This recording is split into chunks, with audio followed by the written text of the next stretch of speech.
Welcome to Getting Intimate with Intimacy. I am Jamie London Wahlberg. My pronouns are he, they. I'm Katie Jane, she, her.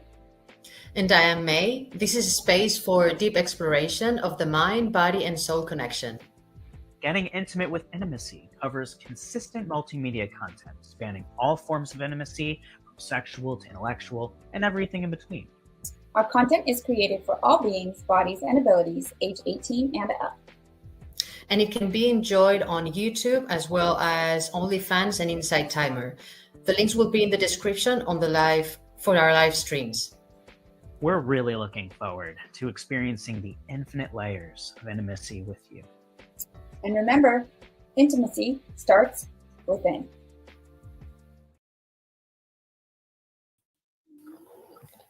Namaste, everyone. Hello, beautiful friends. Welcome back home to Getting Intimate with Intimacy, where we are talking about getting intimate with intimacy. And today we are going to be doing our part 3 of our deep dive. This is our new structure, our new framework that we have been bringing about. And we're doing our third part of deep diving on rejection, specifically the fear of rejection. Our initial question from episode 16, which was, how does the fear of rejection affect intimacy? We're going to continue and wrap things up to the best of our ability, as I'm sure there will be more for us to cover another time. My name is Jamie, he, they pronouns. I'm Katie Jane, she, her. And I'm May. And we're here, we're alive. And we're grateful to be here with all of you. So, KJ, would you like to start off from where we were last time, which I honestly can't remember. We covered. I was going to ask if May had any refreshers. Oh God, not today. I couldn't. This was the only day that I didn't actually watch the last episode, either on the same day or the day before. Well, that's okay. What we really came to, I mean, we jumped around, but what we really came to was the realization of the connection between rejection and oh my God, I wrote it in the post. Bear with us, everyone. We're all going through some major stuff. Or we could get into Lee's question. Katie, do you remember Lee's question? The one about what's the role of fear with regards to rejection or something of that sort. Remember? Well, something about if you are disconnected. He's watching. He may pop it in the chat. Judgment. It was judgment. It was judgment. The connection. Judgment, that's what fear of loss and judgment. Okay. Fear of rejection and judgment was what we were talking about. Yeah. And that we covered about how judgment can be pre-existing, right? You can face judgment in a moment that's a surprise, right? But a lot of the time we already anticipate it, or there are structures in place, like for job interviews, they do have a structure of what they're looking for, right? So there is a certain level of judgment. There's judgment on whether or not you have a degree, right? Different things go into that concept. And so a lot of the fear of rejection is tied to the fear of judgment, right? And how that judgment will play out, and therefore what possible effect, right? So we tend to run through all of those scenarios in our overthinkers' brains. Who, me, ADD, what? A lot of us neurospicy folks know that overthinking trope very well, and that can, get in the way, so to speak, of intimacy. We talked a little bit about how it can block us, right? On a personal level, I can get in my own damn way if I focus too much on the fear aspect of it, right? Rather than being in the space of the observer and saying, hey, I know this is going to happen, right? I'm going to put myself in this situation, or I'm putting myself out there for a job interview or going on a date, and there may be some judgment. And one way or the other, I'm going to be okay, right? That's the optimal, that's the desired mindset to walk into that situation with, right? And so the role of the observer is helpful, as we discussed before, because you can say, hey, I'm acknowledging I'm a little amped up, right? My adrenaline is going. but I feel like this is important experience for me to have, so I'm going to do it anyway, and I'm going to be okay at the end of it, right? Either way that it goes, right? Or I am in, or focus on envisioning, the outcome you desire, the positive. Of course, you can prep yourself and say this or something better. I want everything to work out for the highest good of all. Those are all good things. And in the moment, we are human and we have biological and physiological responses as well. And add life, right? Like on any given day, you're going to be in different states, um, mentally, emotionally, all of the things. And so I really think that it's that role of the observer is actually like, we've talked about it, right? A little bit. And I think maybe we can talk a little bit more about that and how embracing the role of the observer can help you, right? Cope or work your way through or come back to yourself, right? When we're dealing with high stress situations that will impact intimacy in one way or another. 100%. I'm going to answer to that directly and to Revly's question because all of my breakthroughs of the last couple of days are directly around this. Well, first of all, we'll bring up Lee's question so that there's context of everything that I'm about to Yes. say, which is the fear tied to the fear of loss or fear of not receiving something or some recognition connection we desire? And my answer is yes and. It's both of those things, and here's how I'm quadrupling down on my belief on all of this. So before I contextualize it, the reason why I feel that it's both the fear of the loss itself and then also the fear of not receiving is because I believe that the former is like our primal / inner child reaction. And then our more adult, deeper inner understanding as we've evolved comes into the intricacies of what we're receiving and the connection that we desire. So that fear of loss in general and just the fear of the fear, like that is something that is so deep that it can be very challenging for us to actually see that, right? Like a very young child usually does not convey necessarily with language or anything why they're crying, and like neurodivergence, yes, but like in general, they're probably not going to know necessarily why unless they obviously fell and like scraped their knee, right? And what the former of what Lee is mentioning is like almost before the thing happens, right? So that's the premeditated fear of like, I've gone through this before. I know what this means. I'm afraid of it. And then the desire and the not getting that, that's more of the thought through of something that may or may not be based on what's happened or not, because almost in a way that's partly irrelevant because it's about what you're focused on, what you desire now. And the way that I came to huge breakthroughs and how this ties into the observer is because this weekend I realized that it is incredibly challenging to be the observer until you have experienced.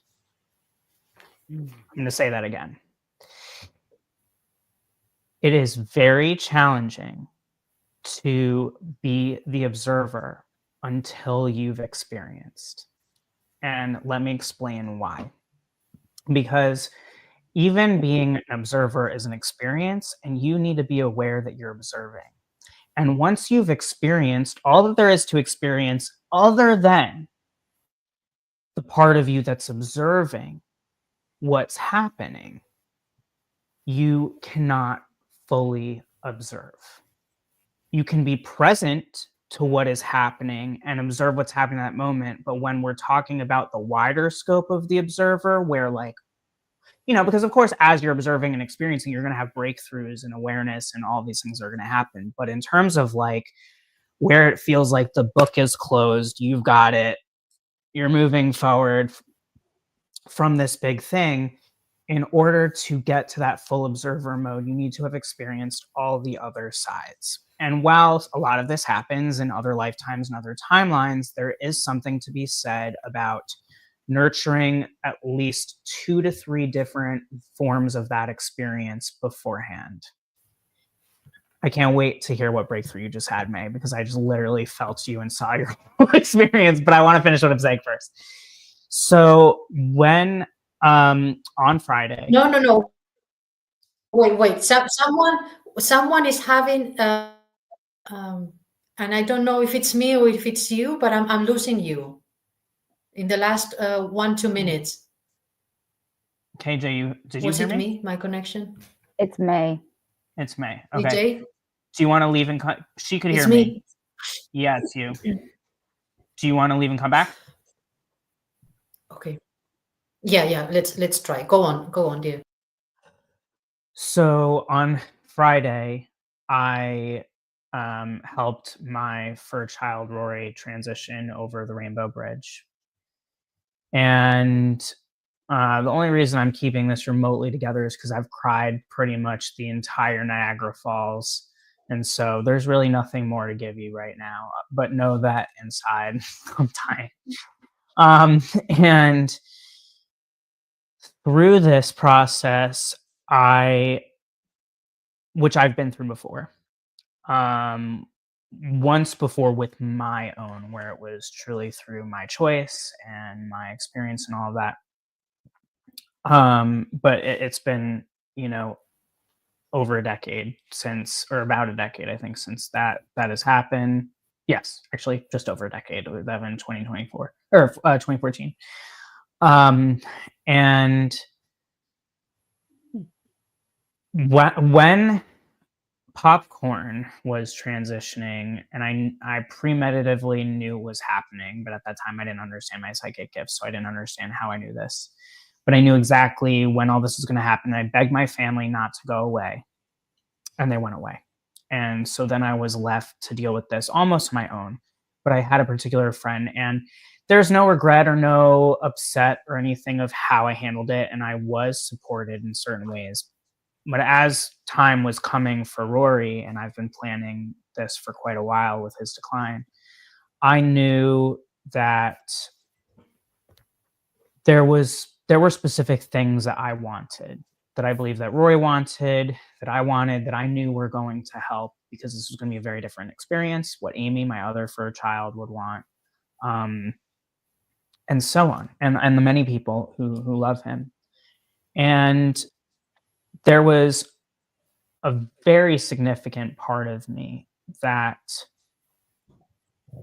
felt devastated at the idea of not having that. And there was a fear of the fear of not having that, without it being confirmed that I wasn't going to have that. So understand, again, this is to the beginning of what Lee is bringing up, right? And in the observer mode. So I was observing that my raw fear and emotion was of this fear of not having it, with the only proof of not having it of what happened before, except that I didn't know that I needed those things before, and I 1,000% would not have asked for a lot of the things that I know that I needed this time, that I wasn't going to have last time. Having it, dear, having it means having it present with you. Was that because I missed a little part? The only part that you missed at the very beginning was me literally saying that Rory passed away. That was it. Having the support. Yes, having okay. Go on. Yes. So I got to a point where I realized the power of the observer in that moment, which doesn't overshadow the power of having that initial primal response, was that I now knew what I wanted and needed, what we wanted and needed, and that the answer was to ask for it. Mm-hmm. And so then it transitioned into the fear of what the second part of what Lee is talking about, which is the fear of, now I know what I want, and I'm terrified to ask for it because I'm afraid of being rejected. And like both May and KJ were involved in my courage, among others, to Lee as well, to be able to ask for what I wanted and what I felt that I needed. And it took me honestly like a week and a half to get there. And then there was a new fear, which was only possible, I think, because of observer mode, which was when we're not observing and we're in our primal state, we're usually not thinking about anyone else other than who our initial concern is, or What whatever we need. Yeah. So because it's fight or flight. So this time I was super aware of everyone else, and I was super aware of who I was going to be asking. So now the new fear was, oh shit, like I also know this is going to be big what I'm asking, and I know it's going to be, and I know that I'm not asking for something that's small, and I know that it's something impactful, and I know that I could very well not get what I want out of this, but also like I don't want this other person to feel guilt and shame for whatever their decisions are, and frankly the multiple people. And I did ask, and what I initially got was fascinating, which was some of the things that I wanted I was given before I ended up actually asking them. Other things I was told sort of like, we want to be there, but like I don't know, it's going to depend on these things.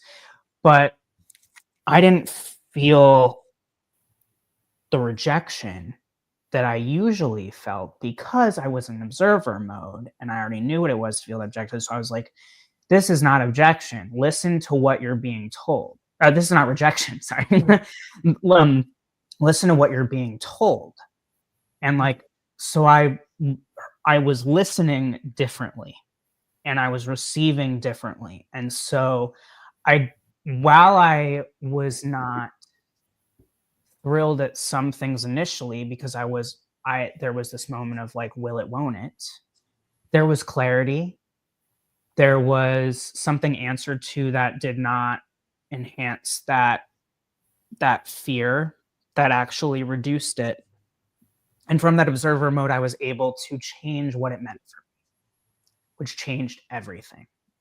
And then something very interesting happened, which was by releasing that and remaining in observer mode while honoring my primal state, I then was able to free myself and others from that judgment of will it, won't it?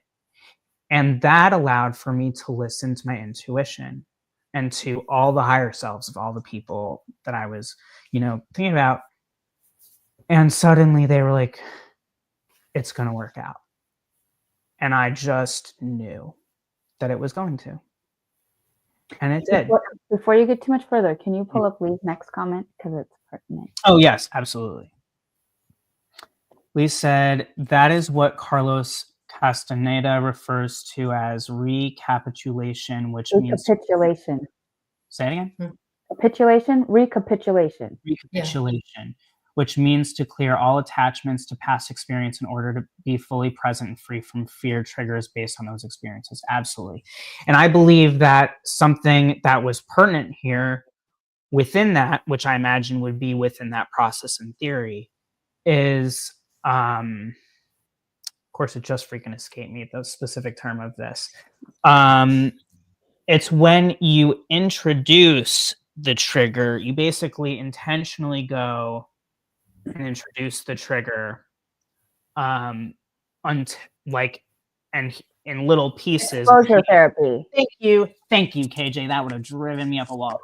Exposure therapy. It's just because I've been talking about it so much too. So it's like, how could I forget that? Exposure therapy. And so, anytime we've experienced something, right, we feel prepared. And Mhm. so our parasympathetic nervous system and just everything about that initial fight or flight is different because we feel more prepared. And so, sure enough, everything turned out better than I could have ever imagined. And everyone felt completely supported. The communication was off the charts. It was obviously devastating. It's been devastating. It is devastating. But there were also so many beautiful bonding moments. And there was no doubt that everyone's felt love. And I got just incredible clarity as to what I needed to do. And so, all of this to say, it is extremely possible for you to release the fear of rejection and what became, yes, desensitized, absolutely.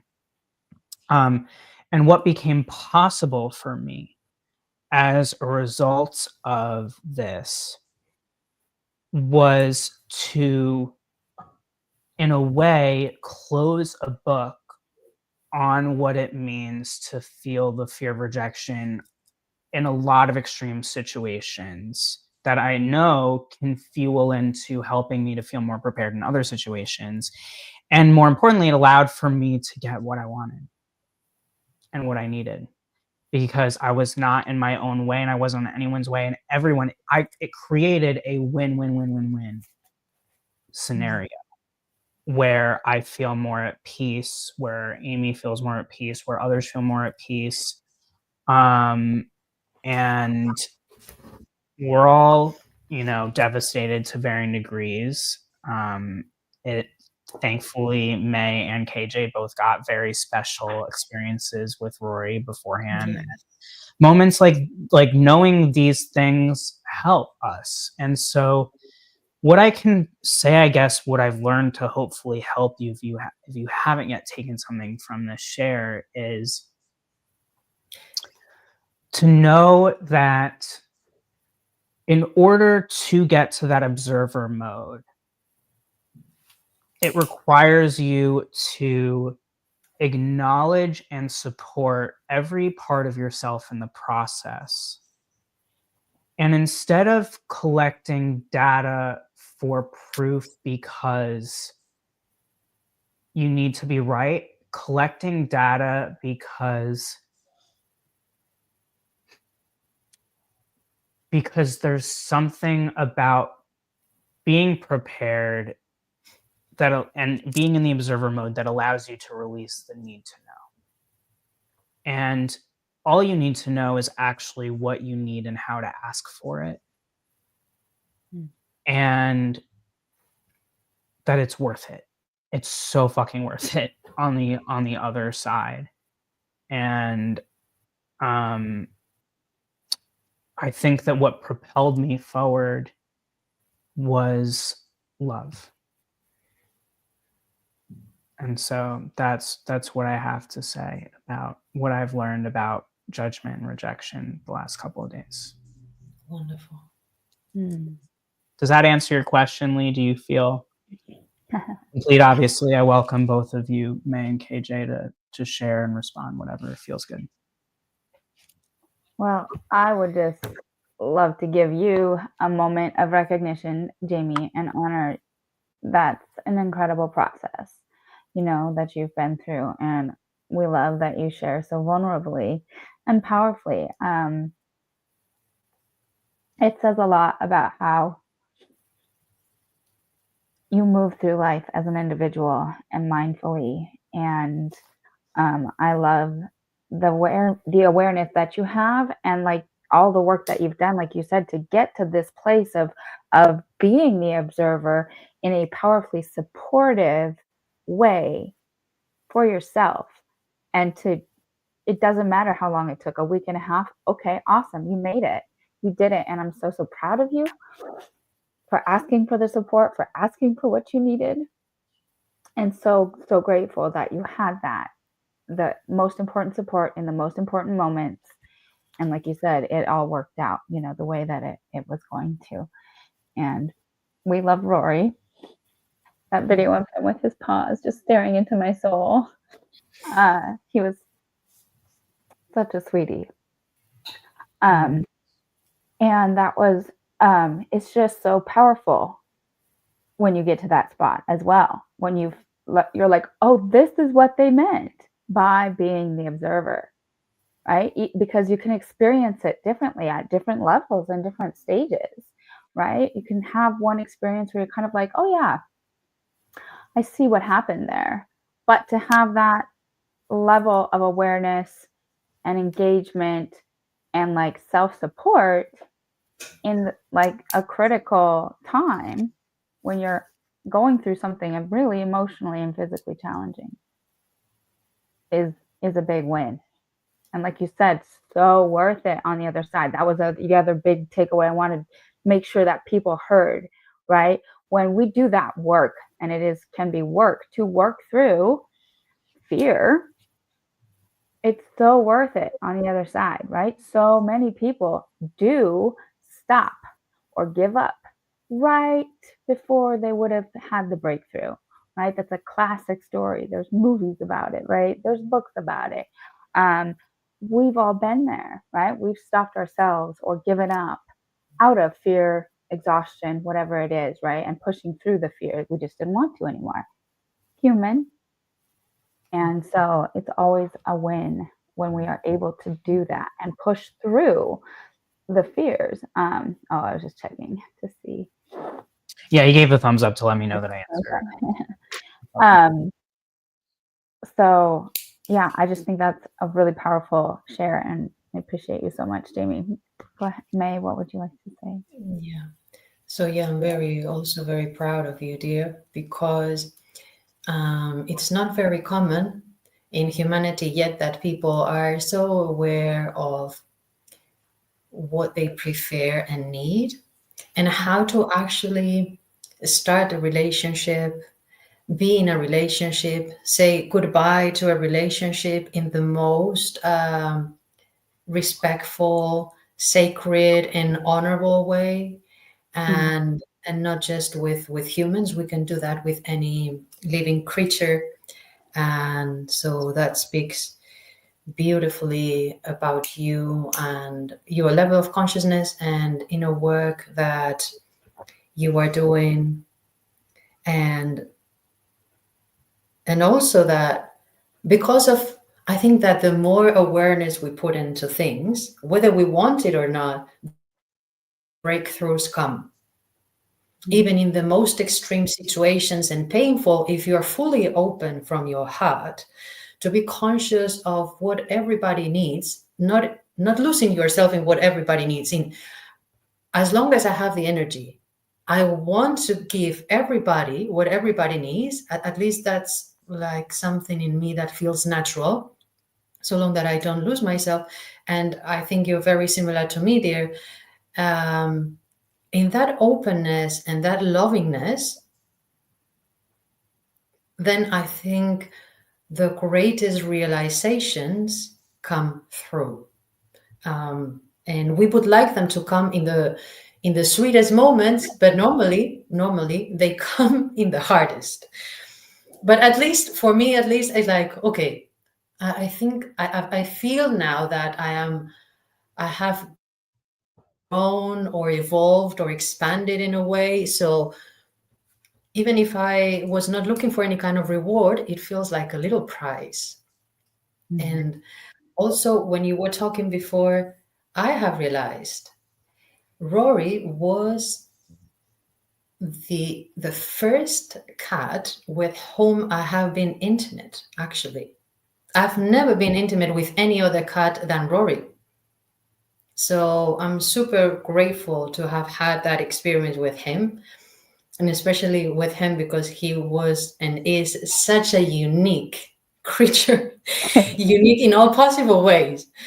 In a way that I can't stop smiling when I think about him, about how unique he is. And That's as far I wanted to share about you and your experience, dear. I appreciate both of you and the acknowledgement and how much people have been reaching out. The emotion that everyone has really shows how much he impacted. Even my therapist today, like, I was concerned she wasn't gonna be able to keep it together because Rory was always part of my session. Conversations. Okay. 100%. He would interrupt, he would come lay on me and hug me during especially the last couple of months. And so, and also I tried to look. I know I have pictures of you, KJ, with him, but I think it was a video that I took. His video. I was trying to find it everywhere, but May, the picture that is the arm out holding his paw, that was your arm with him in the video, because we do have other pictures of you, but I remember specifically you were very adamant that I took that picture. And yes, I had like that beautiful picture with him, and I also had a video where I am caressing him as well. I have those two beautiful physical material memories kind of thing. Yeah, so he was special. But everyone, I think even though we're talking about children or human, these are things that hopefully you will realize you can take this into other aspects of your life, right? It's a framework, major air quotes. Because as we've talked about in the last 2 episodes, and I think that's a huge part of why we've done, we've changed our framework to do these deep dives, is because now it's like we can feel a little bit more complete, even though we can never touch upon everything. But we can feel a little bit more complete in talking about the fear of rejection. And we I think, discovered and exposed some really powerful things that hopefully people will be able to translate into your life, because all of us, as we've talked about, feel rejected in one way or another, whether it's universal, whether it's cultural, society, in your family, your friends, from yourself, at one point or another. And one of the things I think that humans do, as funny as we are, to complicate things, is that we like to say that there's got to be a very special way to deal with this one special little thing. And the reality is usually that if you loosen up your lens a little bit in the observer mode, you actually see that the way that you responded to one thing is very similar in 2 ways that you can respond to other things, even when they don't feel that they relate. Do either of you resonate there? For me, I was going to say before that my inner experience on this planet or in society, more than the fear of losing something, I'm most of the time under the feeling that I'm not going to be able to fit because, and I have been reflecting deeply about this, because the way that I want to fit is so deep. By fitting, I mean connecting. It's like I have this kind of perfect form, and there's other perfect form here, and I just want them to fully merge one with one another from the deepest possible way. This is how I am internally designed and how I want to engage, and I'm naturally drawn to engage with anything. And because my experience has been most of the times not being able to experience that kind of merging, for me, is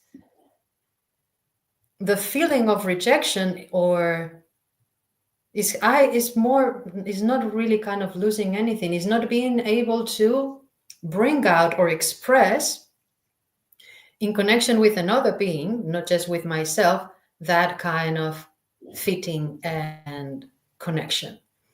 And if I don't bring the observer, that feels very painful to me. like there's something is missing, something is wrong. Now I know there's nothing wrong with me or there's nothing wrong with everybody else. It's just that, well, it's not that, from my perspective, the majority of humans are open in general, engage in the wage, and in general is very deep. But I also, as an individual, I have like some preferences. That's where I really need to bring the observer, because with some people I can connection, but the deep connection doesn't have to take any specific form that my mind tells me that this is the ideal way of connecting. That's where it's very important for me as well to bring in the observer and say, this connection is beautiful enough, and it doesn't have to take, it's beautiful, it feels safe, it feels natural, it feels sweet, all the things that feel natural to me and beautiful. And then just let it be. And whichever form it takes within a frame of beauty, that's the perfect way to connect. It doesn't have to be in any particular way that my mind has planned it to be or clearly prefers it to be. So that was my sharing about the topic. That's powerful.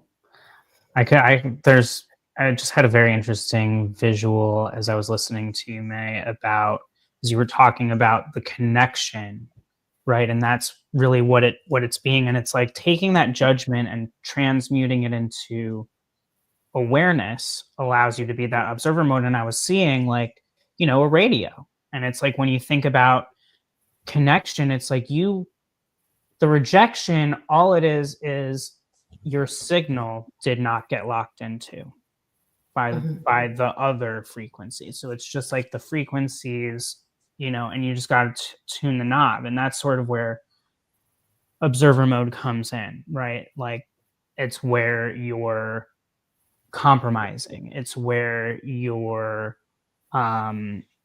releasing, it's powerful. KJ, what's on your mind? Yeah. What's come up is along the lines of what we touched on, I think, in both the last couple of episodes. We've talked about how things change in our awareness and our experience of life from childhood to adulthood, right? So I was just thinking about how my reactions and response to rejection, or the fear of rejection, or the experience of being other and therefore rejected, have changed, right? I am a Scorpio with lots of feelings, lots of Scorpio. And I was kind of the odd girl out, even in my group of girls my age in church, most of my life. And so so I was kind of, by high school, I was very much a wallflower. People that meet me now have a hard time believing that I was painfully shy when I was younger, because that's not my nature. But I was very much shut down, right? Scared, playing small, in survival mode, knowing I didn't belong, but not having resources to figure out what that meant. And so I knew everything about everybody, because empathic, observant, emotionally intelligent Scorpio, intuitive, right? Even I'm still there. I shut it down a little bit more as I got older, I think, my intuition, where I started doubting myself more, and which is pretty normal for that time of life. And then, but what I was thinking of in particular is an instance where I realized the power of my words and the energy in which I said them, the intention and the attitude and energy. I wasn't thinking of it as energy back then. It was like, oh, you're going to come at me? Well, I'm going to tear you down to size with my words. That Scorpio, right? Before I even had that awareness, before I knew I had a stinger, like very clear in hindsight. And I had a realization around when I was 18 or 19. That's not who I wanted to be, right? And with the way I was raised, the question for me at the time did come up, what would Jesus do? Well, not that, right? The teachings of Jesus were not to strike down your friends with your words, right? Payback, no, that's not, revenge. It felt hollow. That's the thing, is like I had gotten revenge right in the moment and then immediately regretted it because my heart wanted love, right? Wanted peace, wanted that connection that I was just denied in that moment because they made fun of me. So I took advantage of their weaknesses in the moment. And then I didn't like that. So I did have that awareness from a young age of working on my perceived weaknesses, right? Not necessarily always in the most healthy way, but like it did start my journey of sitting more with my emotions, right? Or not responding in the triggered moment, or trying to get some space, or consider what I wanted, or just not say anything. Like if you don't have anything nice to say, don't say anything at all. That was a good mantra for a long time for me, as much as people laugh about it. Yeah, so I just, but now, and like more so than ever, you both know this, I'm a deeply introspective individual. And because I hate violence and anger, right? Like when I am in those triggered emotions and feeling like I want to lash out, then to me, I know that's when I need to take space. I need to do some breathing, do something creative, completely shift my energy, or sit and meditate or journal and get my feelings out so I know where I'm at. Because when I'm in that highly triggered state, because I'm sure I'm neurospicy, sometimes I don't even know what I can't articulate it in the moment, even to myself, right? Like, what am I feeling? It's a big jumble of about 10 different things all at once. So I need to, take my space and my breath and figure that out. So it's interesting to see how that has morphed and changed over time. I'm very proud of where I'm at, right? Because I could be the dark Scorpio that people expect, but I don't want to be. I'm a lover, not a fighter. You're a sweet Scorpio, dear. Thank you. I'll try. No, yeah, I tend to want to embrace, yes, the sweeter side. And as Leah said, that is so very crucial. Connection and intimacy is a choice to be vulnerable and risk rejection. And so to be courageous enough to embrace our own fullness, to allow ourselves to be fully seen. Yeah. That's it too. Like it was amazing. It was a huge shift for me 3-4 years ago more like about 4 or 5 years ago, when I started looking at vulnerability as a superpower, right? Because again, with all of my lived experience, it would be easy for my Scorpio walls to be all the way up. And, sometimes I catch myself, sometimes that's my default, is to just, oh, I don't want to deal with that. So energetically, I'm going to put up a boundary. But when you are vulnerable, that's what we've been talking about. This is what Jamie was sharing so beautifully. When you push through that fear of rejection, because that's what it comes down to, right? Our fear of rejection. When we are able to push through that and lead with vulnerability, or choose vulnerability in an uncomfortable situation, then you get to receive. You get to receive that support from others. You receive affirmation for yourself. You receive like the wins. Like May said, that's a win every time that we can do that, right? And celebrate those small successes. Katie, dear, thank you. I need to say something just a small realization that I had with your sharing. How incredible is our transformation when you are in an inner journey? Because when you feel hurt by someone else, probably you're looking for a connection, and suddenly you don't feel that. You feel the opposite, and then you get into instead of connection, I got a conflict. When we are in our primal survival mode and haven't done much of inner work, unconsciously is like this rage and this pain that I'm feeling, this discomfort, I'm just going to share it with you because I'm not going to be the one here only suffering.